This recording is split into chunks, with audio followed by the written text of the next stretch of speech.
Hello, friends.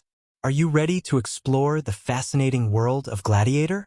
Released on May 5th, 2000. This film has sparked endless discussions, and today, we're bringing you all the hidden gems, stunning details, and unforgettable moments.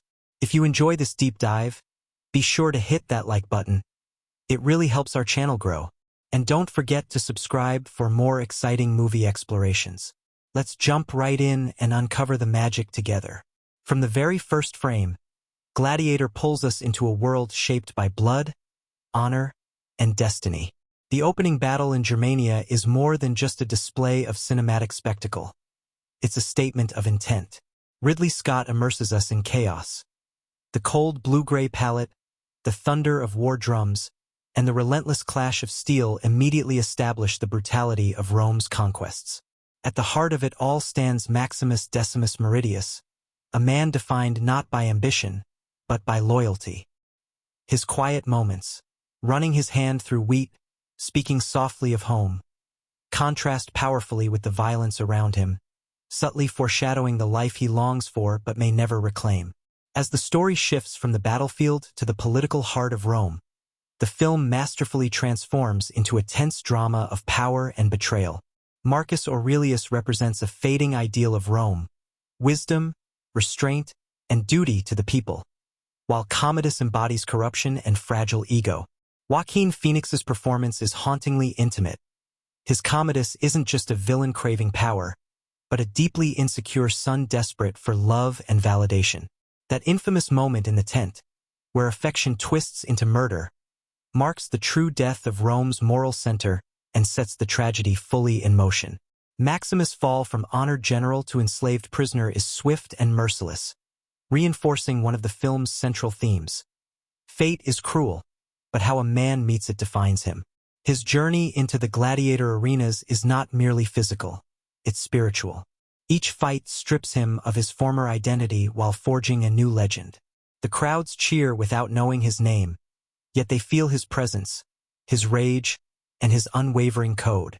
When he finally reveals himself in the Colosseum, the moment resonates not because of the line itself, but because of everything that led to it, the loss, the endurance, and the unbroken will.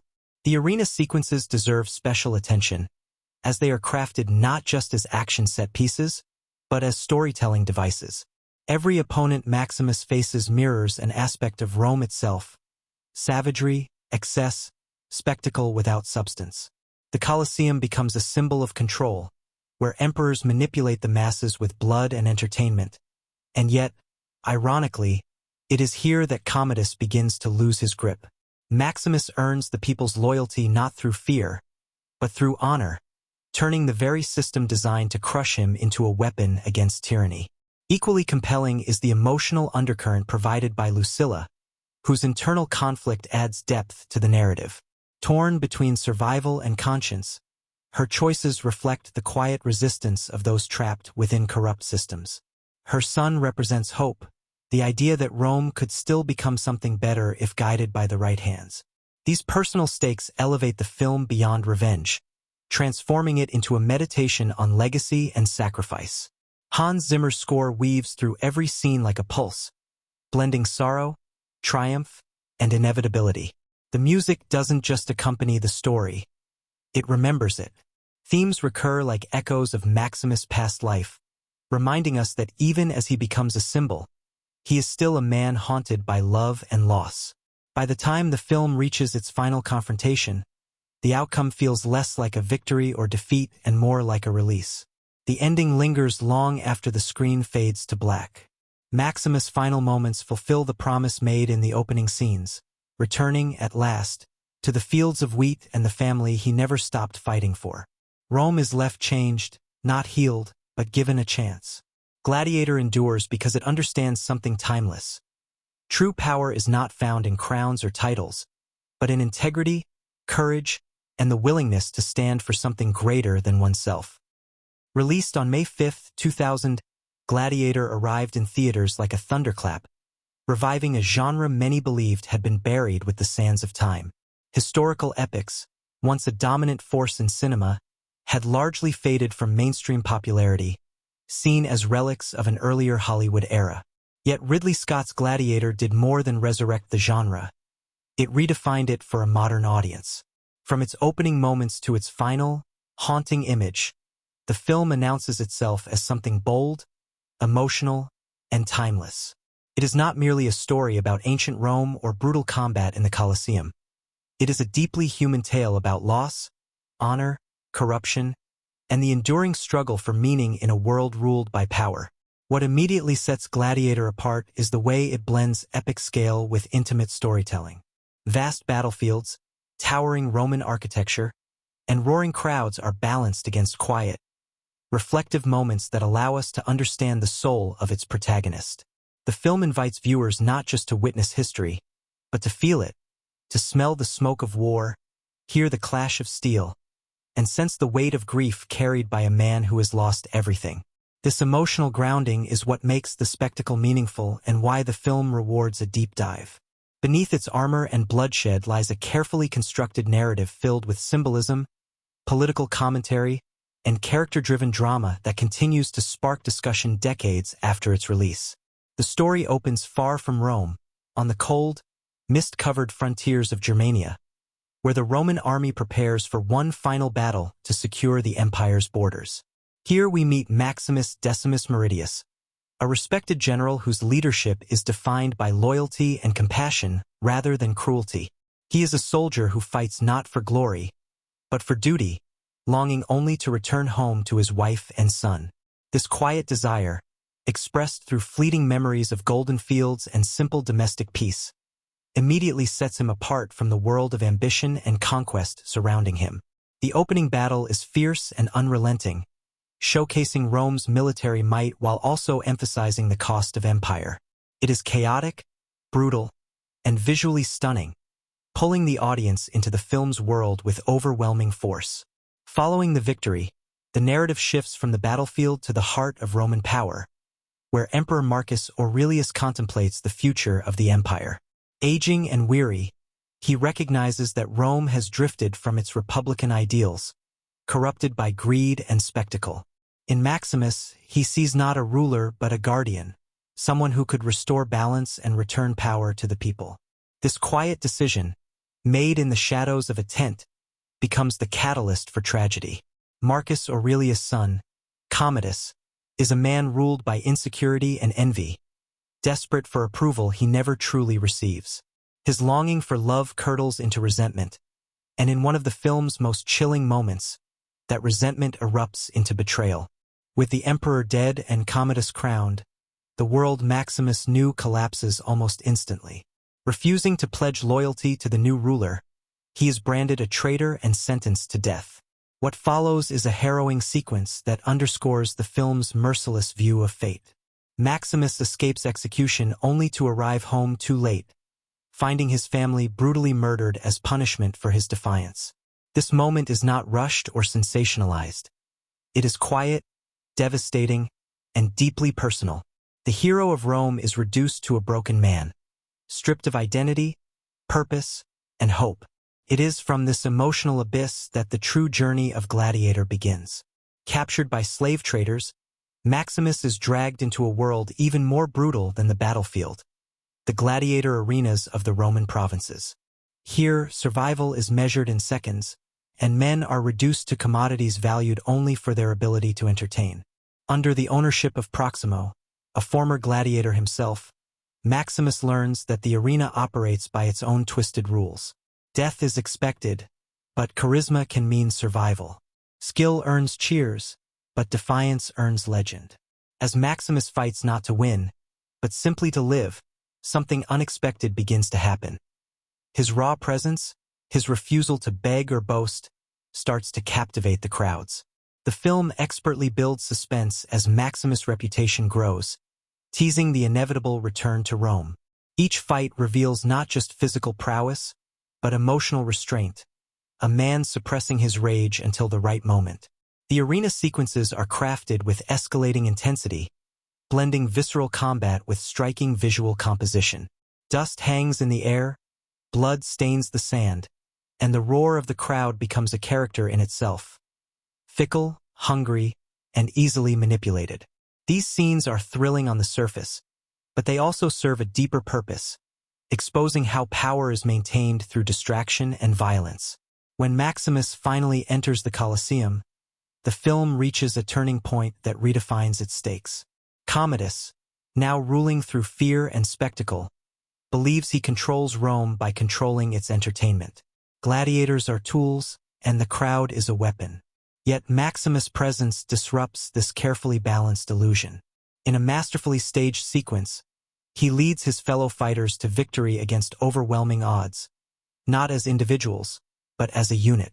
The moment he reveals his identity to Commodus is electric, not because of the words spoken, but because of what they represent. The slave has become a symbol, and the emperor realizes, too late, that some forces cannot be contained. From this point on, Gladiator transforms into a tense game of political chess. Commodus' authority begins to crumble as the people rally behind the man he cannot publicly destroy. Assassination plots, secret alliances, and quiet acts of resistance weave through the narrative, adding layers of intrigue. Lucilla, Commodus' sister and Maximus' former love, becomes a key figure in this struggle. Her loyalty is divided between protecting her son and opposing her brother's tyranny, and her internal conflict adds emotional complexity to the story. Through her, the film explores the cost of survival in a corrupt. The story of Gladiator begins not with a celebration of Roman glory, but with an atmosphere heavy with anticipation and unease. The air is cold, mist clinging to a vast forest on the edge of the known world, where the Roman army prepares for what is promised to be its final campaign. Soldiers stand shoulder to shoulder, faces smeared with dirt and fear, while war machines creak into position. From the very first moments, the film establishes its tone. This is a world ruled by violence, discipline, and sacrifice, where victory is costly and peace is fragile. Into this tension steps Maximus Decimus Meridius, a general whose calm authority contrasts sharply with the chaos around him. He walks among his men not as a distant commander, but as one of them, offering quiet words of reassurance. His presence alone seems to steady the army, revealing a leader motivated not by ambition, but by responsibility. As the battle in Germania erupts, the film wastes no time immersing the audience in the brutality of war. Flaming arrows tear through the sky, cavalry charges collide with barbarian resistance, and the forest becomes a killing ground. Yet even amid the carnage, Maximus stands out. He fights with precision and purpose, never losing sight of his men. This opening conflict does more than showcase action. It defines Maximus' character. He is a man shaped by duty, capable of immense violence, yet visibly weary of it.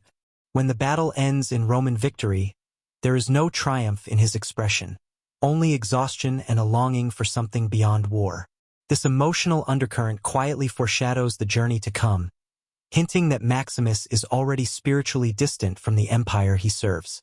In the aftermath, Emperor Marcus Aurelius arrives at the camp, an aging ruler burdened by the weight of his legacy. Their interaction is calm, respectful, and deeply revealing. Marcus Aurelius trusts Maximus implicitly, not only as a general but as a man of principle.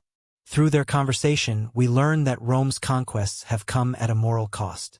The emperor fears that the republic's ideals have been lost, replaced by corruption and spectacle. In Maximus, he sees a possible solution, not as a ruler, but as a guardian who could help return power to the people. This quiet revelation plants the seed for everything that follows, even though Maximus himself wants nothing more than to return home to his family. His repeated visions of golden wheat fields and a peaceful farm serve as a powerful contrast to Rome's political darkness, subtly foreshadowing the price he will pay for his integrity. The tone shifts dramatically with the introduction of Commodus, Marcus Aurelius' son. Where Maximus is composed and grounded, Commodus is restless and emotionally volatile. His arrival at the camp immediately creates tension. Commodus craves recognition and affection, yet he constantly feels overshadowed by his father's expectations, by Rome's ideals, and by Maximus himself. Joaquin Phoenix's performance captures this insecurity in small, unsettling gestures. Forced smiles, lingering stares, and moments of sudden anger. It becomes clear early on that Commodus' greatest conflict is internal. He wants to be loved, but his need for validation has already begun to rot into resentment. When Marcus Aurelius privately confides in Maximus that he intends to bypass Commodus and entrust him with restoring Rome, the story takes a decisive turn. This moment is steeped in dramatic irony. Maximus is loyal to a fault, yet this loyalty unknowingly places him in mortal danger. The emperor's decision is not framed as a political maneuver, but as an act of desperation, one final attempt to save Rome from itself. This choice seals both men's fates. Almost immediately afterward, Commodus confronts his father, and the emotional tension that has been simmering finally boils over. The scene is intimate, quiet, and horrifying. Commodus' longing for approval curdles into rage when he realizes he will never become the man his father respects. The murder that follows is not just an act of ambition, but one of profound emotional collapse. With Marcus Aurelius' death, Rome's moral compass shatters. From this moment, the film accelerates into tragedy. Commodus declares himself emperor, his authority backed not by wisdom or experience, but by fear. One of his first acts is to eliminate Maximus, whom he correctly identifies as both a threat and a reminder of his own inadequacy. When Maximus refuses to swear loyalty, the choice is immediate and brutal: execution. This refusal is a defining moment, reinforcing Maximus' unwavering principles. He will not trade honor for survival, even when death is certain. His escape from execution feels less like triumph and more like fate intervening, propelling him toward an even greater loss. The journey home is a descent into despair. Wounded, exhausted, and driven solely by the hope of reaching his family, Maximus pushes himself beyond human limits. When he finally arrives, the film delivers one of its most devastating sequences. His home is silent, his wife and son brutally murdered and left as a warning. The scene lingers on Maximus' grief, refusing to rush past it. There is no dialogue, no dramatic music, only the raw weight of loss.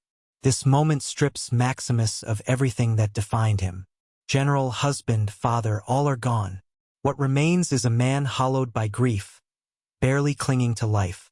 This is the emotional breaking point of the first half, the event that transforms the story from a political tragedy into a deeply personal odyssey.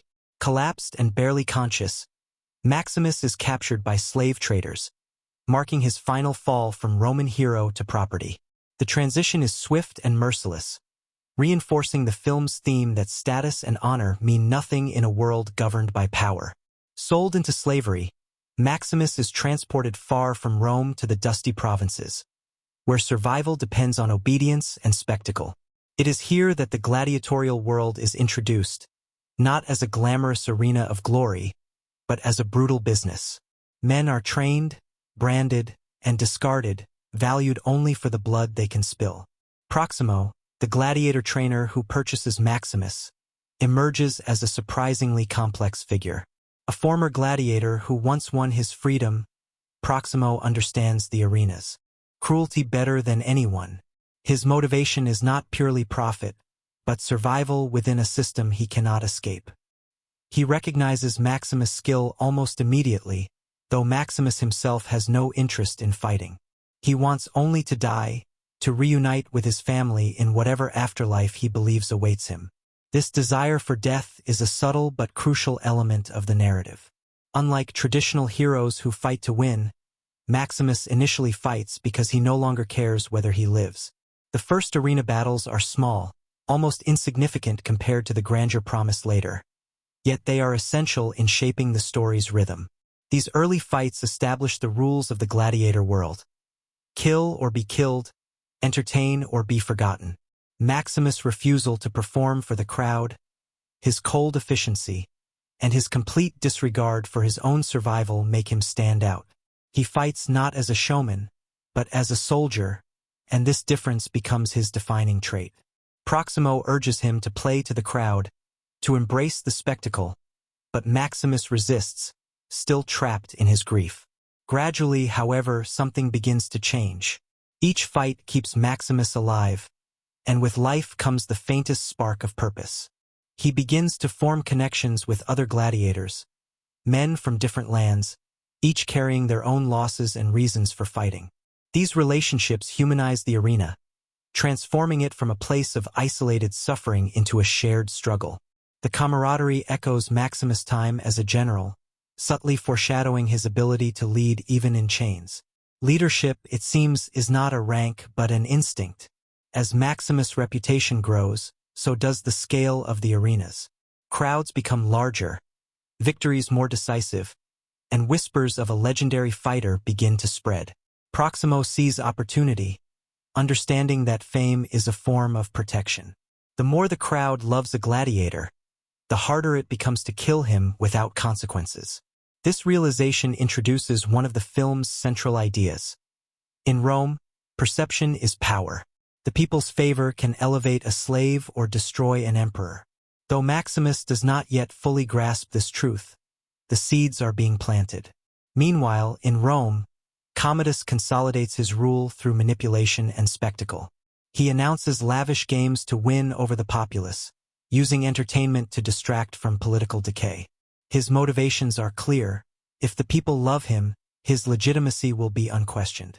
These scenes mirror Maximus' rise in the arenas, drawing a parallel between two men moving in opposite directions. One gains power through integrity and skill, the other through fear and performance. This contrast is not yet explosive, but it quietly builds tension, foreshadowing their inevitable collision.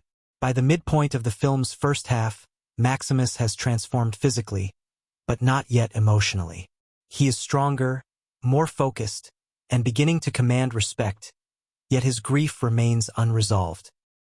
His refusal to remove his helmet, his silence, and his distant gaze suggest a man still living in the shadow of death. The audience senses that this anonymity will not last, that the legend forming around him will eventually force him into the open. The promise of Rome looms large, teased through dialogue and visual cues, creating anticipation for the moment when the fallen general will return to the heart of the empire. Every event in this first half flows naturally into the next, each loss and victory shaping the path forward. The opening battle establishes honor and duty. The political betrayal introduces corruption. The family's murder ignites personal vengeance, and the gladiator arenas redefine survival. Together, they form a continuous descent followed by the faintest rise, a narrative rhythm that keeps the audience emotionally invested. The film carefully balances action with introspection, ensuring that every spectacle serves a deeper purpose. As the second half of Gladiator unfolds, the story widens in scope while tightening its emotional grip, drawing together the threads of power, revenge, and destiny that were carefully laid earlier. Maximus' rise within the Gladiator world reaches a critical turning point when Proximo reveals the next step in their journey: Rome itself. The announcement carries a weight that goes beyond opportunity or fame. For Maximus, Rome is not just the center of the empire, it is the place where his life was destroyed. The mere thought of returning ignites emotions he has kept buried beneath layers of discipline and grief. Though he says little, the tension in his silence speaks volumes. The arena, once a place of numb survival, is about to become the stage for reckoning. The arrival in Rome is staged with deliberate grandeur. The city rises before the gladiators like a living monument to power and excess. Towering structures, endless crowds, and the ever-present Colosseum dominate the skyline, reinforcing Rome's obsession with spectacle. For Maximus, this visual splendor is hollow. Every stone is a reminder of betrayal, every cheer an echo of a society that thrives on blood. Yet he understands, perhaps instinctively now, that this same spectacle may be his greatest weapon. Rome listens to those who entertain it, and the crowd's voice can carry surprising weight. Inside the Colosseum, the film reaches one of its most iconic sequences, a moment where tension, character, and theme collide.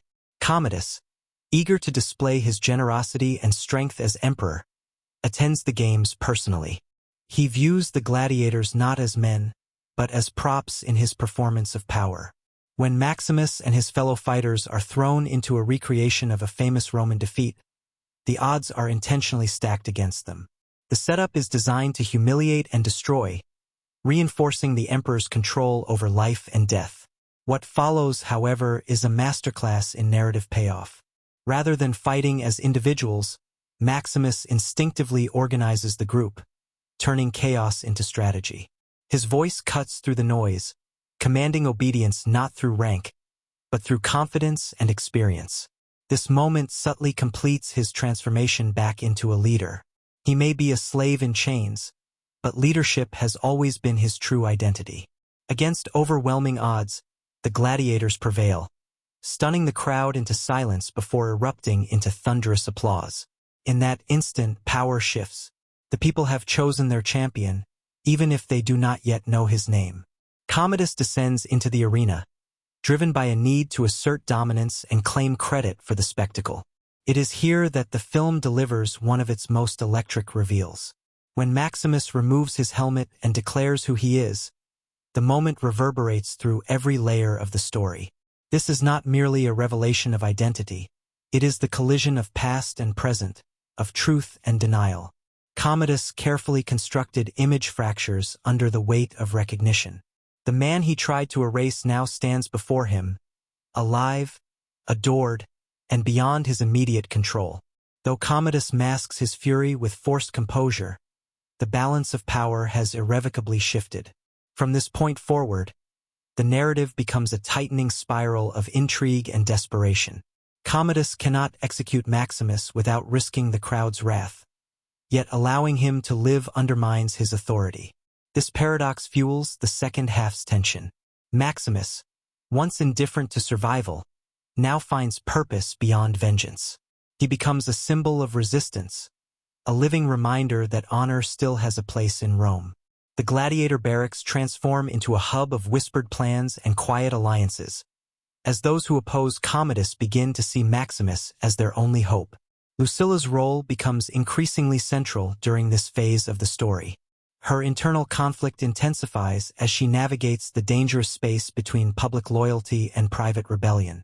She recognizes that Commodus' rule is poisoning Rome and threatening her son's future. Her interactions with Maximus are charged with unspoken history and shared regret, adding emotional depth to the political stakes. Together with Senator Gracchus and other dissenters, she becomes part of a fragile conspiracy aimed at restoring power to the Senate. These scenes are deliberately subdued, emphasizing how resistance in a tyrannical system often begins in whispers rather than shouts. Meanwhile, Commodus' psychological unraveling accelerates. His obsession with Maximus grows more personal, less political. He is tormented not just by the threat to his rule, but by the crowd's affection for a man who embodies everything he is not.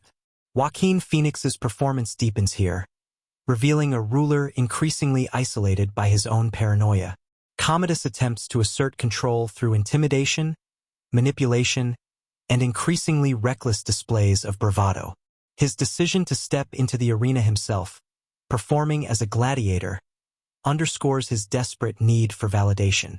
Unlike Maximus, who commands respect through action, Commodus demands love without earning it. As Maximus continues to win battles, the film subtly reframes the arena as a space of truth. Masks fall. Away here, strength is undeniable, courage visible. In contrast, the imperial palace becomes a place of deception, where smiles conceal threats and loyalty is bought with fear. This duality reinforces one of the film's core themes. Real power is rooted in character, not position. Each victory Maximus achieves brings him closer not only to Commodus, but to fulfilling Marcus Aurelius' final wish. Though Maximus never sought political influence, he now carries it unwillingly, shaped by circumstance and moral clarity. The conspiracy against Commodus, however, is fragile, and the film does not shy away from the cost of resistance. Betrayal strikes swiftly and brutally, reminding the audience that Rome remains a dangerous place for those who challenge authority. When the plot is exposed, the consequences are immediate and devastating. Allies are arrested, trust is shattered, and Commodus tightens his grip with renewed cruelty.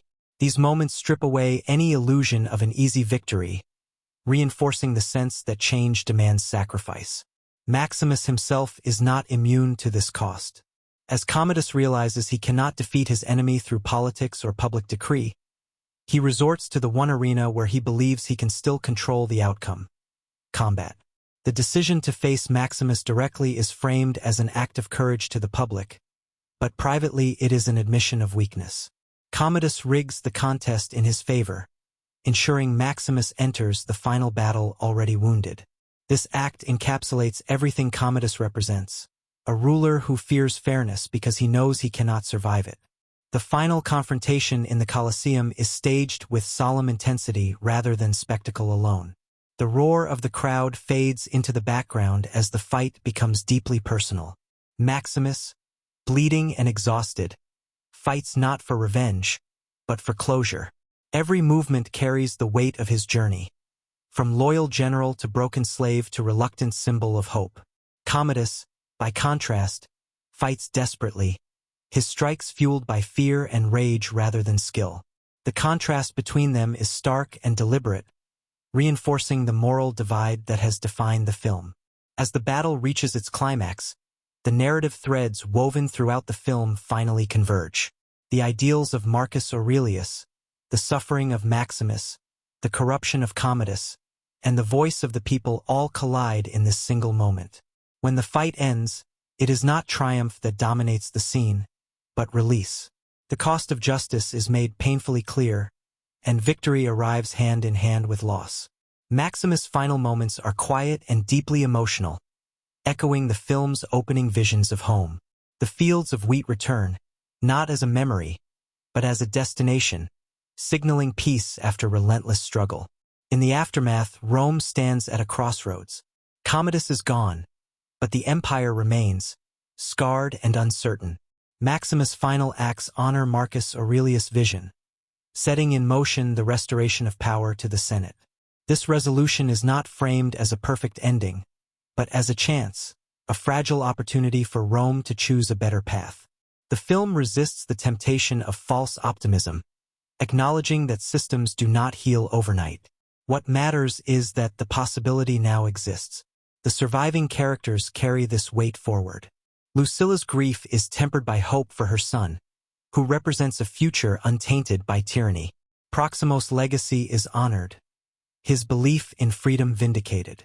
The gladiators, once disposable entertainers, stand as witnesses to history, their lives briefly intersecting with a man who changed Rome without ever ruling it. These closing moments emphasize the film's belief in legacy over power, in influence earned rather than imposed. As the story draws to a close, Gladiator reveals its full narrative symmetry. The man who never wanted to rule becomes the reason Rome remembers what it means to be just. The general who fought for an empire dies freeing it from itself, not through conquest but through integrity. Every loss, every battle, every quiet moment of grief finds its place in the larger whole. The journey feels complete, not because every wound is healed, but because every choice has meaning. The second half of Gladiator transforms the film from a tale of survival into a meditation on sacrifice and legacy. It delivers its emotional highs not through excess, but through earned moments of truth. By allowing its narrative threads to converge naturally, the film ensures that its conclusion resonates long after the final image fades. What remains is not just the memory of an epic battle, but the echo of a question that lingers in the silence. What do we do with the power we are given? And what will we leave behind when it is gone? At the heart of Gladiator lies a powerful ensemble of characters whose emotional depth and conflicting motivations transform what could have been a straightforward revenge story into a rich human drama. Every major character is shaped by desire, whether for peace, love, power, or freedom, and it is the collision of these desires that drives the film forward. Rather than existing as static figures within an epic backdrop, these characters evolve through loss, fear, pride, and sacrifice, giving the story its lasting emotional weight. Maximus Decimus Meridius stands as the emotional and moral center of the film, not because he seeks greatness, but because greatness is forced upon him. Introduced as a Roman general at the height of his power, Maximus is defined early by restraint. He is respected by his soldiers, trusted by his emperor, and feared by Rome's enemies, yet none of these roles truly satisfy him.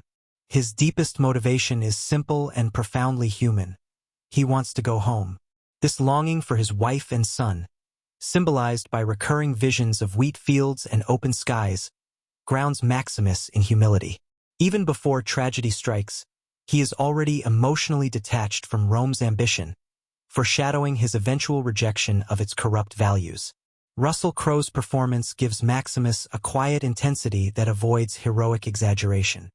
His strength is not loud or boastful. It is contained, visible in posture, silence, and controlled fury. When Maximus loses his family, Crowe allows the character to collapse inward rather than explode. Grief drains him of ambition, leaving behind a man who initially fights not to win, but because death seems preferable to living without purpose. This emotional emptiness defines the middle of his arc, making his later transformation more powerful. Over time, Maximus regains meaning, not through revenge alone, but through leadership, loyalty, and the responsibility he feels toward others who suffer under Rome's cruelty. By the end of the film, his growth is complete not because he survives, but because he reclaims his values and uses them to give others hope. In stark contrast stands Commodus, one of the most psychologically complex antagonists in modern cinema. Unlike traditional villains driven purely by greed or cruelty, Commodus is motivated by an all-consuming need for love and validation. As the son of Marcus Aurelius, he grows up in the shadow of an ideal he can never embody. He wants to be admired as a great ruler, yet lacks the patience, wisdom, and self-awareness required to earn respect. This internal conflict manifests as insecurity, jealousy, and emotional volatility. From his earliest scenes, Commodus is defined by contradiction. He craves affection but inspires fear, seeks approval but rejects criticism, and desires greatness without understanding sacrifice. Joaquin Phoenix's portrayal is essential to making Commodus unforgettable. He infuses the character with an unsettling vulnerability that makes his cruelty feel deeply personal rather than abstract. Small gestures, a trembling voice, a lingering stare, an abrupt shift from tenderness to rage, reveal a man constantly at war with himself. Commodus' arc is not one of growth, but of exposure. As the film progresses, layers of performance fall away, revealing a ruler increasingly unable to hide his inadequacy. His descent into paranoia and desperation culminates in his decision to fight Maximus in the arena, a final attempt to prove his worth through spectacle rather than substance. In the end, Commodus does not fall because he is overpowered, but because he never understands the difference between being loved and being feared. Marcus Aurelius serves as the moral compass of the story, even though his physical presence is brief. He represents a version of Rome rooted in philosophy, restraint, and civic duty, an empire guided by reason rather than ego. His motivation is not to expand power, but to preserve ideals. Aware of his approaching death, Marcus Aurelius recognizes that his greatest failure is not military, but personal. He has raised a son unfit to rule. His decision to entrust Rome's future to Maximus is driven by desperation and hope in equal measure. Though flawed in execution, this choice reveals his belief that character matters more than lineage.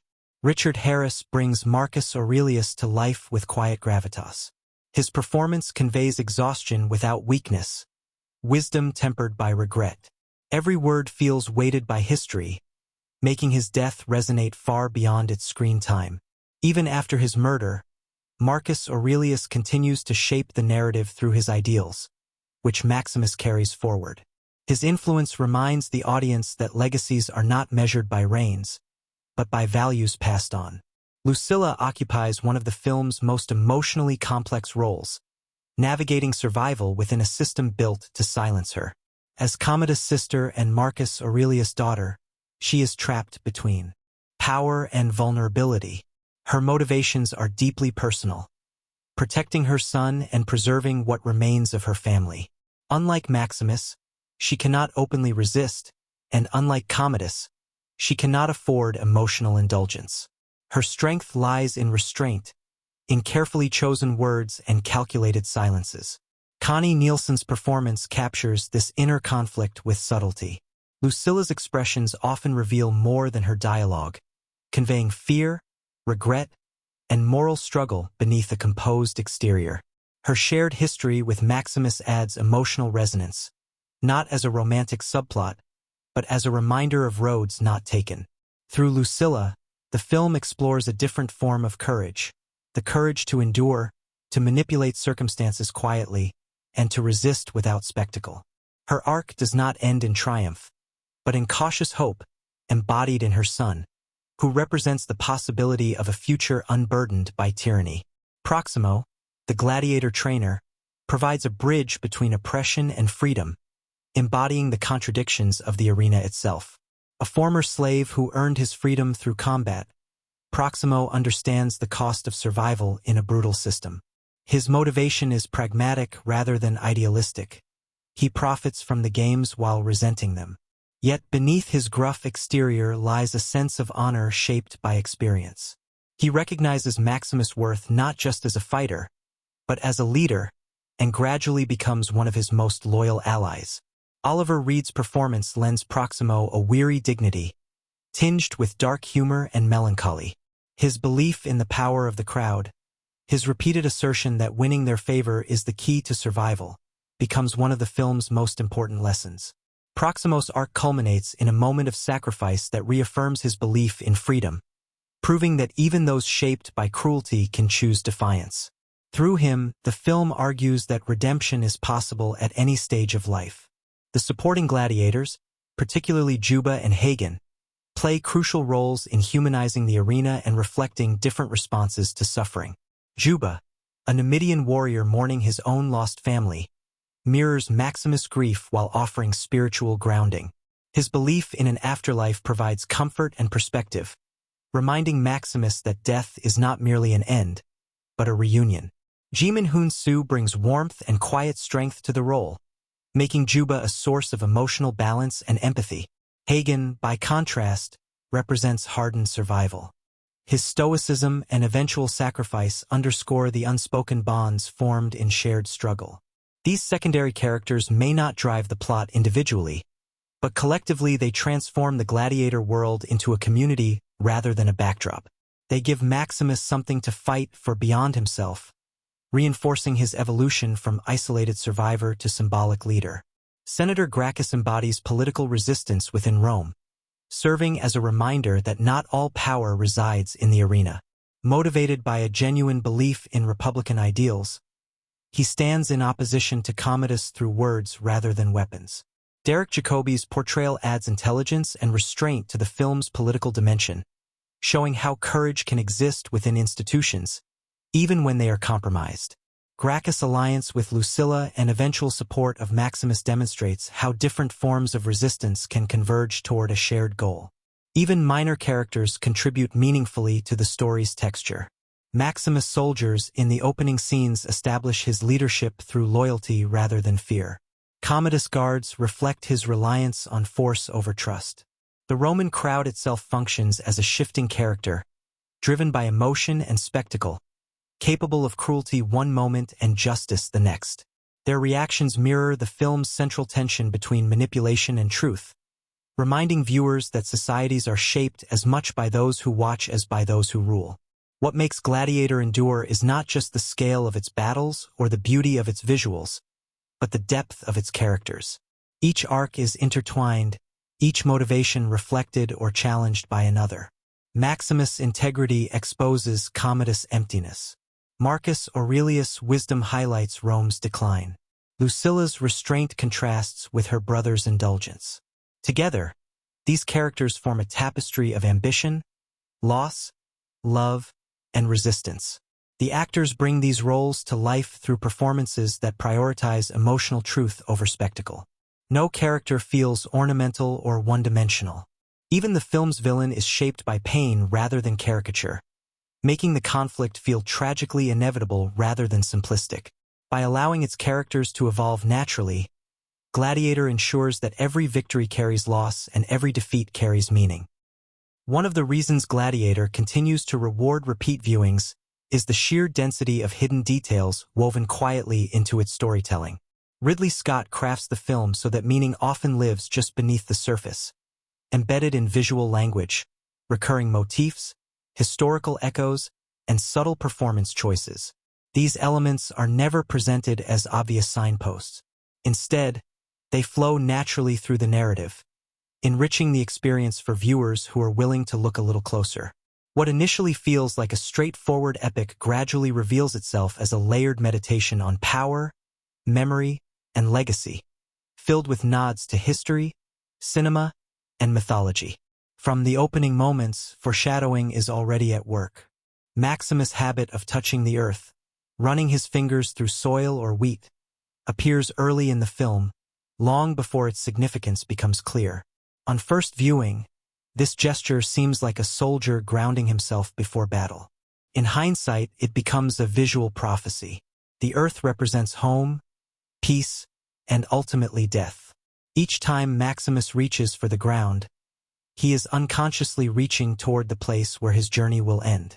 The final image of his hand brushing through wheat mirrors the opening almost perfectly, closing the story in a symbolic circle that only fully resonates after everything has unfolded. The film's color palette also functions as a quiet storytelling device.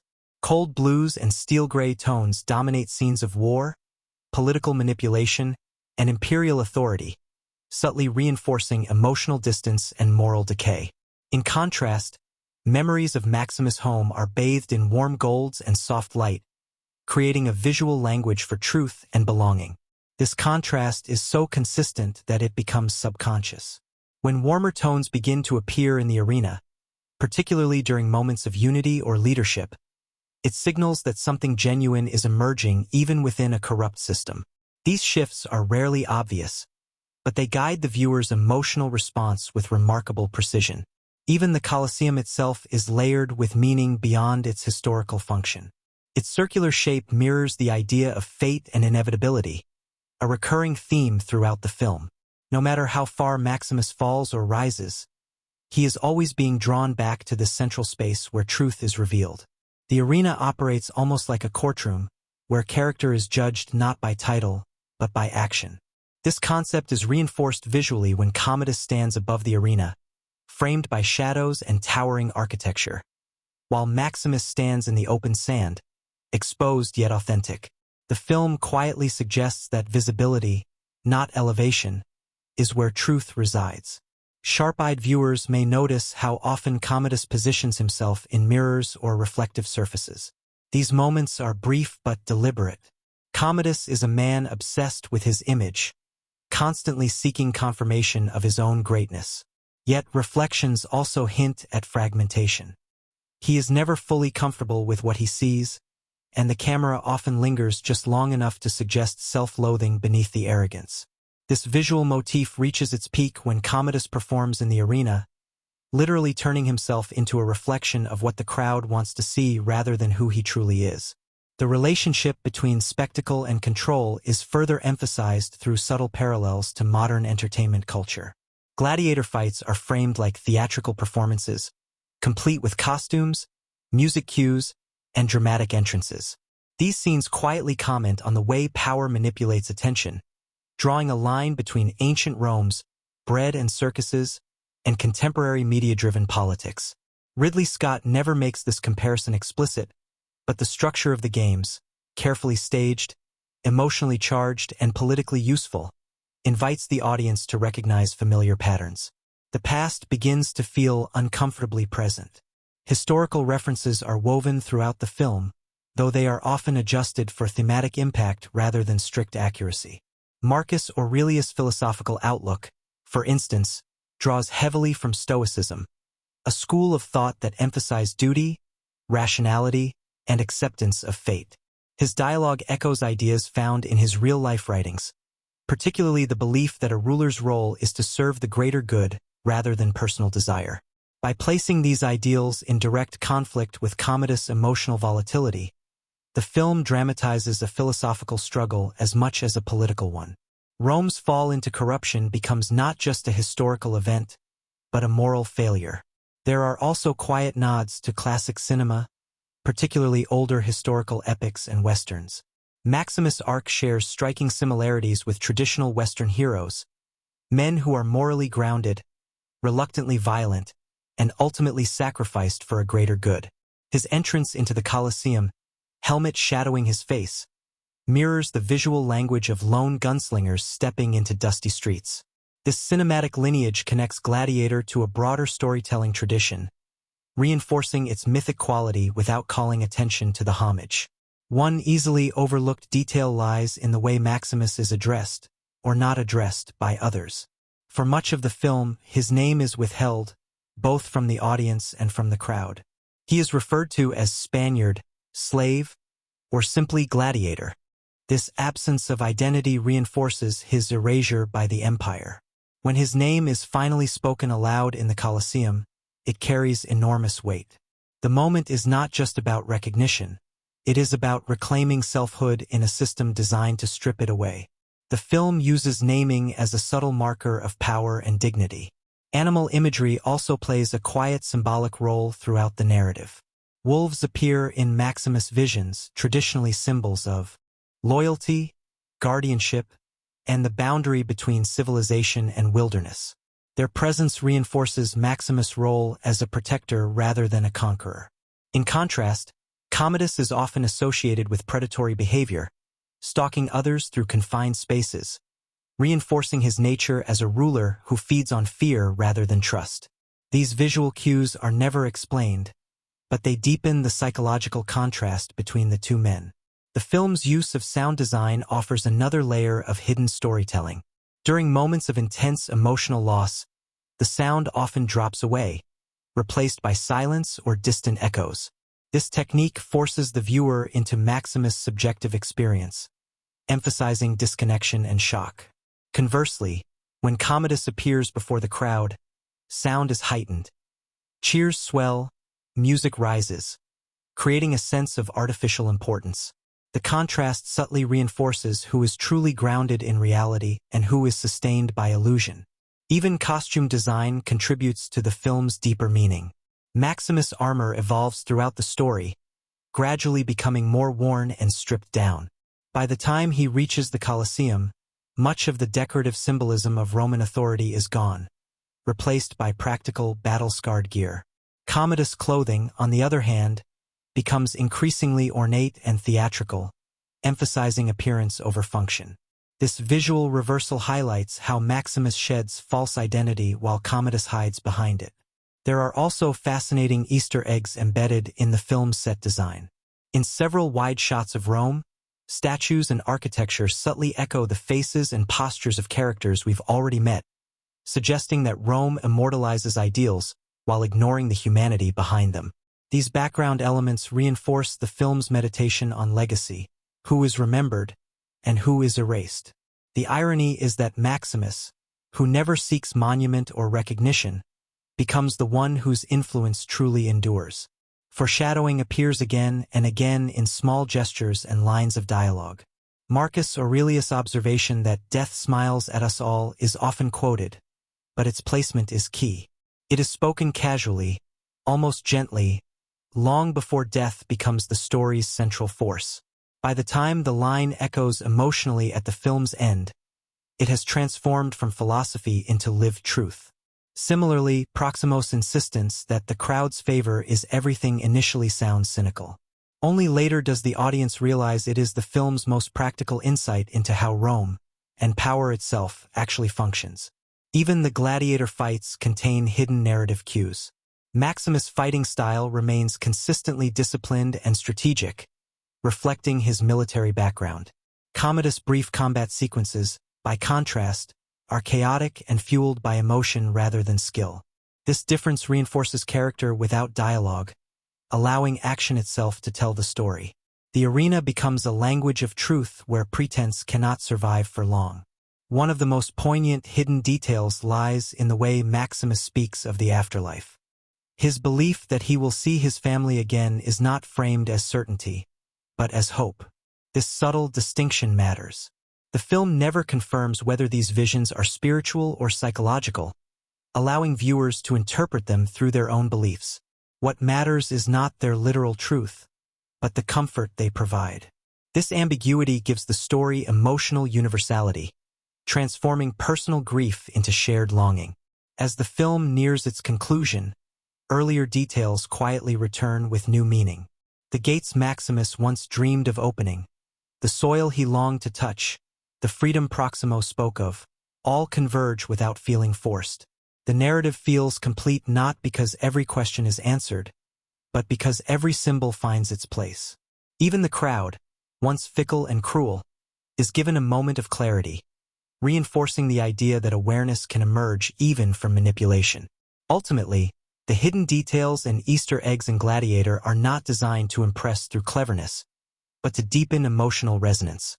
They reward attentiveness without punishing casual viewing, enriching the story rather than distracting from it.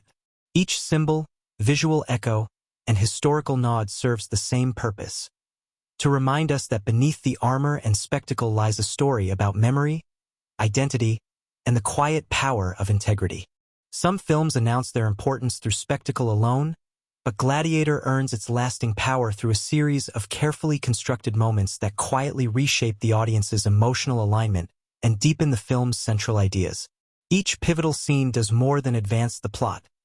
It subtly reorients how we understand honor, power, and identity. These moments are not isolated peaks but interconnected turning points, each one building upon the last, guiding the viewer through an emotional and philosophical journey that feels inevitable rather than engineered. The opening battle in Germania is the first of these defining moments, not simply because of its scale, but because of how it frames violence. Rather than glorifying combat, the scene is chaotic, muddy, and disorienting. The camera shakes, the color palette is cold, and the sound design overwhelms the senses. This aesthetic choice immediately distances the audience from triumphalism. Victory comes, but it feels hollow. Maximus' calm leadership amid the chaos establishes him as a moral anchor, yet the film subtly undermines the idea that even righteous violence is clean or celebratory. This moment primes the audience to see war as necessity rather than glory, a perspective that resonates throughout the film and shapes how later violence is interpreted. Shortly after, the quiet conversation between Maximus and Marcus Aurelius becomes one of the film's most significant emotional and thematic pivots. On the surface, it is a private exchange about succession, but beneath that lies a meditation on leadership itself. Marcus Aurelius' weariness is not physical alone. It is ethical. He recognizes that Rome's greatness has outpaced its virtue. By choosing Maximus not as emperor but as steward, he challenges the audience's assumptions about power. Authority, the film suggests, is not synonymous with rule. This moment reframes Maximus' journey before it truly begins, transforming him from a soldier into a reluctant carrier of ideals. The audience senses, even here, that this trust will be catastrophic, giving the scene an undercurrent of dread that lingers long after it ends. The murder of Marcus Aurelius marks a sharp tonal shift, and its restraint is precisely what makes it so impactful. There is no dramatic score, no sudden burst of violence. Instead, the scene unfolds with disturbing intimacy. Commodus' emotional vulnerability collapses into cruelty, revealing the dangerous consequences of unexamined insecurity. This moment is not framed as a political coup but as a personal failure with monumental consequences. For the audience, the scene redefines Commodus from antagonist in waiting to tragic embodiment of unchecked ego. His crime feels both shocking and inevitable, reinforcing the film's exploration of how emotional immaturity can become a form of tyranny. Maximus' refusal to swear loyalty to Commodus is another critical turning point, one that reshapes the audience's relationship with the protagonist. In narrative terms, it is a simple choice: submission or death. Yet thematically, it is the moment where Maximus' values become inseparable from his fate. He does not deliver a speech or challenge Commodus openly. His refusal is quiet, almost resigned, emphasizing that honor for him is instinctive rather than performative. This moment deepens the audience's respect for Maximus not because of defiance, but because of inevitability. He cannot choose otherwise without ceasing to be himself. The discovery of Maximus' murdered family is perhaps the film's most emotionally devastating scene, and its power lies in what it withholds. Dialogue disappears, music fades, the camera lingers without intrusion. By denying the audience catharsis, the film forces us to sit with grief rather than consume it. This moment fundamentally alters the story's emotional trajectory. Revenge becomes the obvious narrative expectation, yet the film complicates that impulse by rendering Maximus emotionally hollow rather than fueled by rage. The audience is not invited to cheer for vengeance, but to mourn the cost that makes vengeance feel meaningless. Maximus' first appearance in the arena marks a subtle but crucial shift in how the film frames violence. Unlike the battlefield, the arena is artificial, theatrical, and explicitly designed for entertainment. The contrast forces the audience to confront their own role as spectators. The crowd's hunger for blood mirrors our own engagement with the film, creating an uncomfortable self-awareness. Maximus' refusal to perform for the audience initially distances him from both the crowd and the viewer, positioning him as someone who exists outside the spectacle. This moment challenges the audience to reconsider what kind of hero they are watching, one who resists the very attention that keeps him alive. The turning point comes during the Colosseum battle, where Maximus leads his fellow gladiators to victory against overwhelming odds. This scene is often remembered for its excitement, but its deeper significance lies in leadership as moral force. Maximus does not dominate through strength alone. He organizes, instructs, and protects. The arena, previously a symbol of dehumanization, becomes a space where character is revealed. For the audience, this moment restores a sense of purpose to Maximus' survival. He is no longer merely enduring. He is shaping outcomes. The crowd's reaction signals a shift in power that feels organic rather than imposed. The reveal of Maximus' identity to Commodus is one of the film's most iconic moments, and its effectiveness comes from delayed gratification. The audience has known who Maximus is all along, but the power lies in watching Commodus realize it. The scene reframes the entire narrative through recognition. Maximus is no longer invisible, and Commodus is no longer untouchable. The emotional impact is not rooted in surprise, but in inevitability. The audience experiences a surge of tension not because a secret is revealed, but because the consequences of that revelation are now unavoidable. Lucilla's involvement in the conspiracy against Commodus represents a quieter but equally important turning point. Her decision to act transforms the story from a personal vendetta into a collective struggle. This shift broadens the film's thematic scope, suggesting that meaningful change requires more than individual heroism. For the audience, These scenes deepen emotional investment by introducing vulnerability and risk beyond the arena. The stakes become communal, and the cost of failure feels heavier. Commodus' decision to enter the arena himself is a moment rich with irony and psychological insight. Publicly, it is framed as bravery. Privately, it is desperation. This scene exposes the emptiness of performative power. Commodus believes that spectacle can substitute for substance, yet the arena, once his tool, becomes the space where his inadequacy is most visible. For the audience, this inversion reinforces the film's central argument. Power sustained by illusion cannot survive confrontation with truth. The final duel between Maximus and Commodus functions less as a climax than as a reckoning.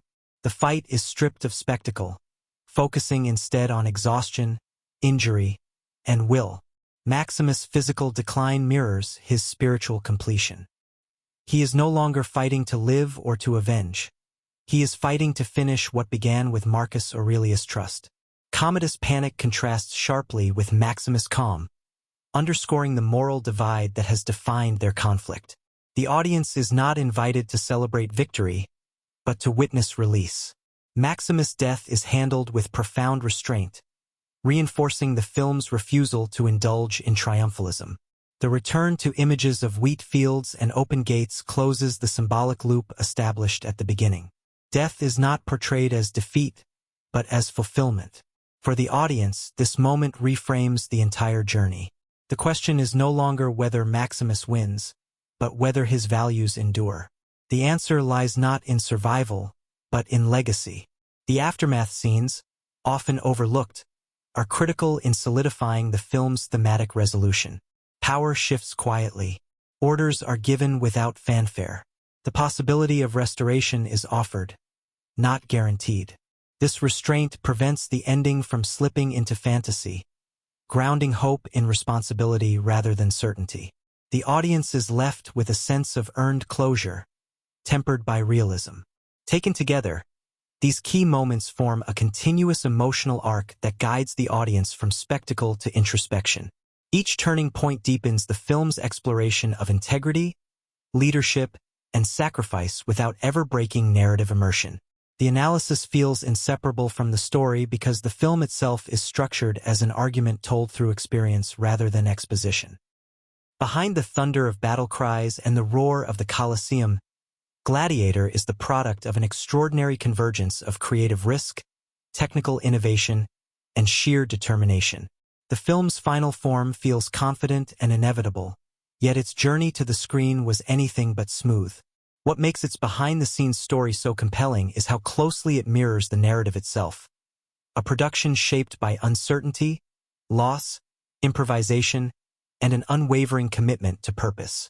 Every creative choice, from casting to camera movement, contributes to the film's emotional weight, making its technical achievements inseparable from its storytelling power. Ridley Scott approached Gladiator with a clear visual ambition, but without a fully locked script, an unusual and risky decision for a film of such scale. Rather than relying solely on dialogue, Scott envisioned the story as one told through images, atmosphere, and performance. This approach placed enormous responsibility on the actors and the technical crew to shape scenes organically. Many moments that feel meticulously planned were, in fact, discovered during filming. Scott often encouraged improvisation, trusting instinct over rigid structure. This openness allowed emotional truth to guide the production, even when it created logistical challenges. Casting Russell Crowe as Maximus proved pivotal to the film's identity. At the time, Crowe was respected but not yet cemented as an epic leading man. His physical presence and emotional restraint aligned perfectly with Scott's vision of a hero defined by gravity rather than grandiosity. Crowe reportedly struggled with aspects of the dialogue, famously clashing with the script's more theatrical lines. Instead of forcing delivery, Scott often adapted scenes to suit Crowe's natural cadence. This collaboration resulted in Maximus' trademark minimalism, short sentences, measured silence, and a sense that words were secondary to conviction. What might have been perceived as limitation became one of the character's greatest strengths. Joaquin Phoenix's performance as Commodus benefited from a very different creative environment. Scott encouraged Phoenix to lean into discomfort, allowing vulnerability and menace to coexist. Phoenix reportedly explored Commodus' emotional instability through physicality, nervous gestures, shifting posture, and fluctuating vocal tones, rather than overt villainy. This approach made Commodus unsettlingly intimate. The character's closeness to others, both emotionally and physically, was a deliberate choice, often emphasized through tight framing and shallow focus. The result is a villain who feels invasive rather than distant, amplifying the psychological tension of the film. One of the most significant behind-the-scenes challenges came with the death of Oliver Reed, who portrayed Proximo. Reed passed away before completing his scenes, threatening to derail the production. Instead of recasting or rewriting the character entirely, the filmmakers turned to groundbreaking digital techniques to complete his remaining moments. Using body doubles, careful lighting, and early CGI face compositing, they seamlessly integrated Reed into the final cut. While modern audiences may take such techniques for granted, at the time this approach was pioneering. More importantly, it was handled with restraint, ensuring that Proximo's final arc retained emotional integrity without drawing attention to the technology itself. The recreation of ancient Rome stands as one of Gladiator's most impressive technical feats. Rather than building an entire city physically, the production combined massive practical sets with digital extensions. Only sections of the Colosseum were constructed on set, with the upper tiers and vast crowds created through visual effects. This hybrid approach allowed actors to interact with tangible environments while preserving a sense of scale impossible through practical means alone. The visual effects team focused on realism rather than spectacle, using muted colors and atmospheric haze to blend digital elements seamlessly into live-action footage. The result is a Rome that feels lived in rather than artificially grand. Cinematographer John Matheson played a crucial role in defining the film's aesthetic. Working closely with Scott, he employed a mix of handheld cameras and controlled compositions to reflect emotional states. Battle scenes were shot with aggressive movement and shutter manipulation, creating a staccato effect that conveyed chaos and brutality. In contrast, quieter moments favored steady framing and natural light, allowing performances to breathe. This visual rhythm mirrors Maximus' internal journey, shifting between violence and introspection without ever feeling stylistically inconsistent. Sound design and music were equally integral to the film's impact. Hans Zimmer's score, combined with Lisa Gerrard's ethereal vocals, created a sonic identity that transcended traditional historical epics. Rather than relying on bombastic orchestration alone, the music incorporates haunting, almost spiritual elements that reflect themes of memory and loss. Zimmer often composed with emotional texture in mind rather than precise synchronization, allowing scenes to ebb and flow naturally. The score does not instruct the audience how to feel. It lingers, echoing emotions already present in the image. Sound effects were crafted with similar intentionality. The clang of swords, the roar of crowds, and the unsettling silence after moments of loss were all carefully balanced to shape emotional response. In several key scenes, sound drops away entirely, pulling the audience into Maximus' subjective experience. These choices required confidence, as silence in a large-scale epic can feel risky.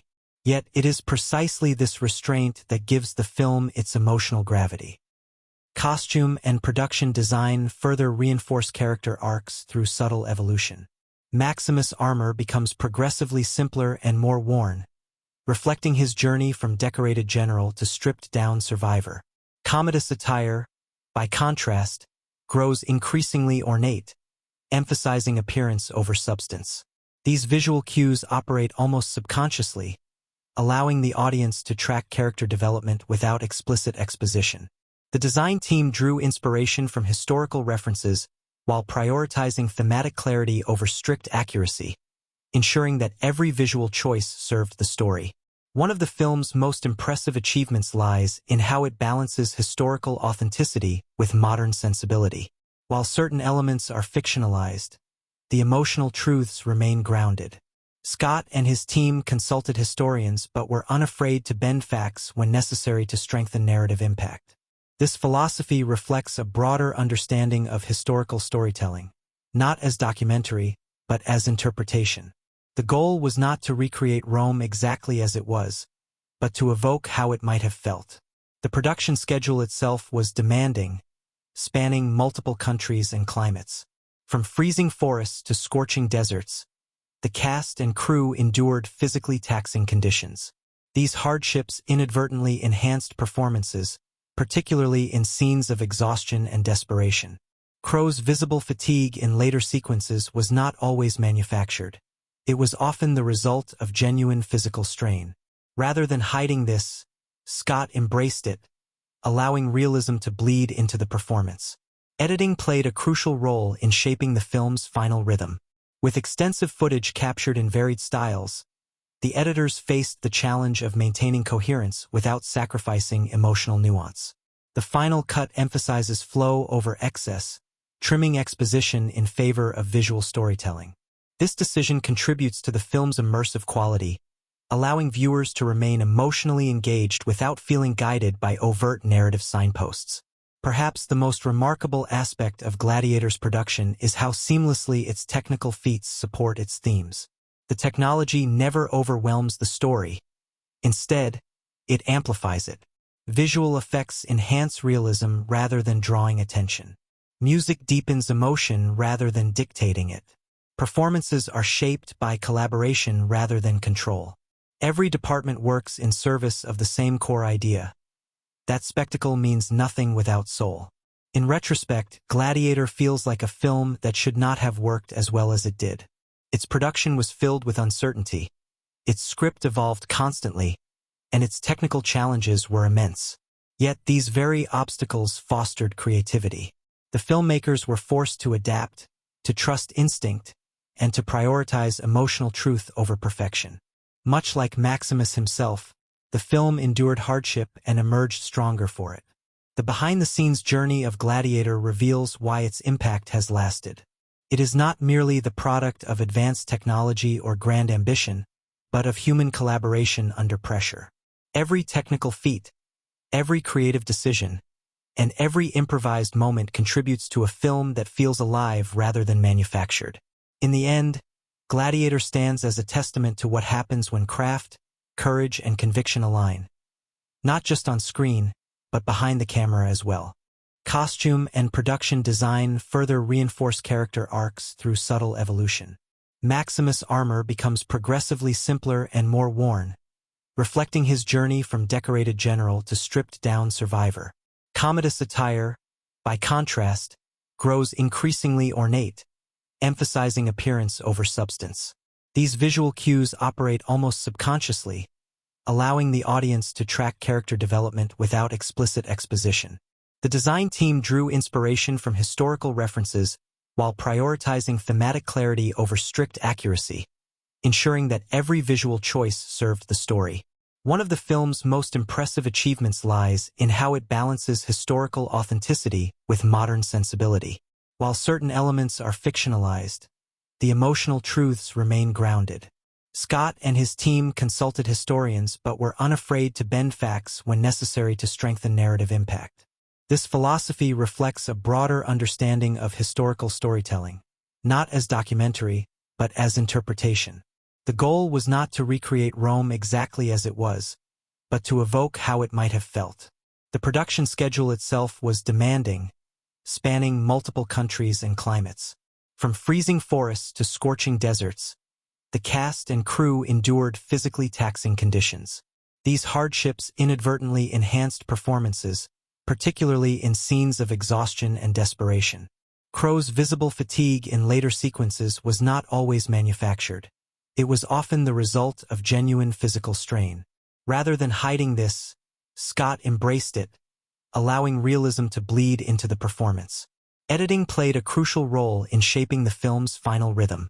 With extensive footage captured in varied styles, the editors faced the challenge of maintaining coherence without sacrificing emotional nuance. The final cut emphasizes flow over excess, trimming exposition in favor of visual storytelling. This decision contributes to the film's immersive quality, allowing viewers to remain emotionally engaged without feeling guided by overt narrative signposts. Perhaps the most remarkable aspect of Gladiator's production is how seamlessly its technical feats support its themes. The technology never overwhelms the story. Instead, it amplifies it. Visual effects enhance realism rather than drawing attention. Music deepens emotion rather than dictating it.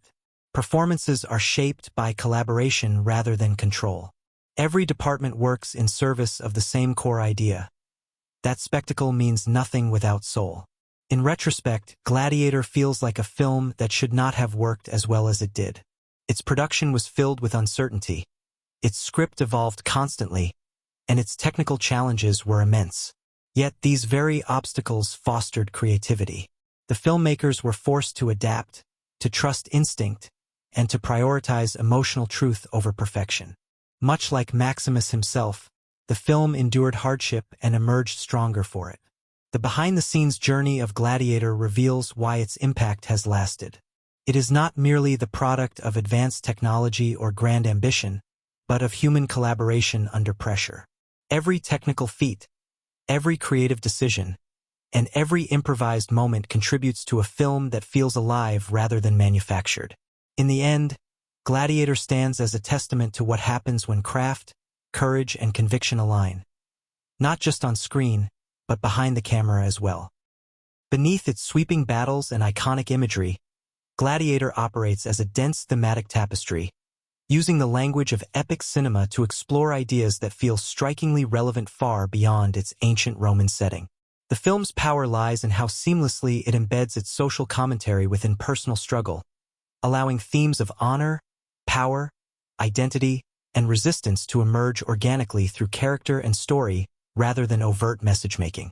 What unfolds is not simply a historical drama, but a reflection on how societies function, how leaders are made or corrupted, and how individuals navigate systems designed to diminish them. One of the film's most prominent themes is the nature of power and the illusion that often sustains it. Rome, as depicted in Gladiator, is not held together by justice or shared values, but by spectacle. The famous concept of bread and circuses is not merely referenced. It is dramatized. Commodus understands instinctively that control of public attention equates to control of the state. He feeds the masses entertainment and blood, distracting them from political decay and moral collapse.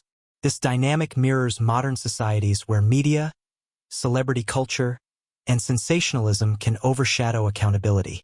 The film does not condemn the crowd outright, but presents them as manipulable, reminding viewers that collective power is only as ethical as the awareness behind it.